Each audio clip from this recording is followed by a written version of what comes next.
So this attack has now gotten the attention of the entire world, and we will likely feel the impact of Russia's invasion of Ukraine here at home. And I want to check in with Kate Walsh. She's live in our breaking news center, monitoring a number of angles here this morning, including how our congressional leaders are reacting to the news. Yeah, one of the most obvious ways we're noticing the impact is on the stock market. You can see everything closed down in the red yesterday on Wall Street, and I was looking at the European stock market right now. They are still down, and they've been open for hours due to the time change. So it's continuing into a third day now that this is the case. Also, oil prices, the highest price per barrel in 8 years. Stocks on the Moscow exchange dropped 10%, with the Russian ruble at a record low against the dollar. There are also fears of cyber attacks. Ukraine's defense, foreign and interior ministries' websites are slow to load or not responding at all. And U.S. Senator Sheldon Whitehouse says Russia is failing, especially as its resources of oil and gas are not needed as much as they once were. And he said that's what's causing President Vladimir Putin to be what he says risk averse in acting like this. Whitehouse was recently at the Munich Security Conference, where he said it was an anxious feeling when speaking with European counterparts, but that the alliance among world powers against Russian aggression is strong. If we allow Putin to invade and occupy Ukraine and violate the conventions of nationhood and sovereignty this way, then you can bet the Chinese will be looking, and that could affect what they do about Taiwan. And now you have a situation in which these two enormous rivals have very much weakened the foundations of democracy.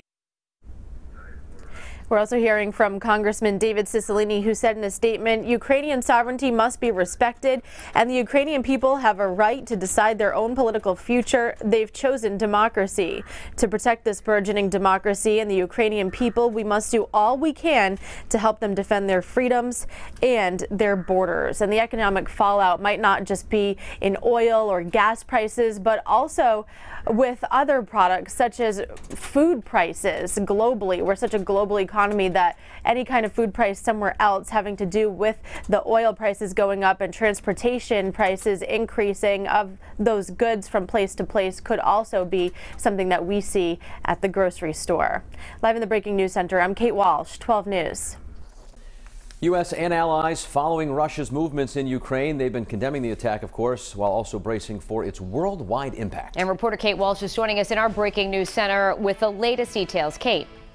Well, earlier this week, we heard President Biden say when he was imposing the first round of sanctions that this was just the beginning. We also saw European nations and Asian countries follow suit with imposing sanctions or blocking exports from Russia. And in fact, we're seeing this morning that palladium and gold prices are going up because Russia is a major producer of those products. And palladium is used in things like catalytic converters, as well as other technology. So we could see the ripple effect from those higher prices in many different industries moving forward. Now, Massachusetts Congressman Bill Keating says while we may feel the effects of the sanctions here in terms of that ripple effect of oil disruption in Russia or however else on the global markets, the effects of allowing President Putin to get away with the invasion would be worse and longer lasting. The congressman said behind the scenes, the U.S. is also working to minimize the impact sanctions would have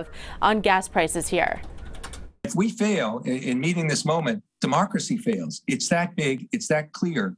And I think, and I hope in time, the American public, the people of the countries in Europe, who I think are closer to this given their proximity to Russia, will fully understand that. I think they're beginning to understand the effect of this and how our failure to stand up to this at this juncture will take a turn that might take decades, if ever, to reverse.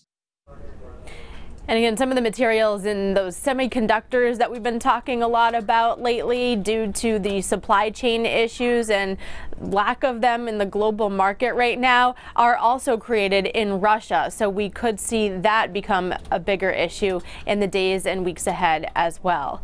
Live in the Breaking News Center, I'm Kate Walsh, 12 News. All right, thanks, Kate, for the latest updates there. Right now on our website, WPRI.com, you can find more as this situation continues to develop in Ukraine. Just check the news tab right there on our homepage. All right.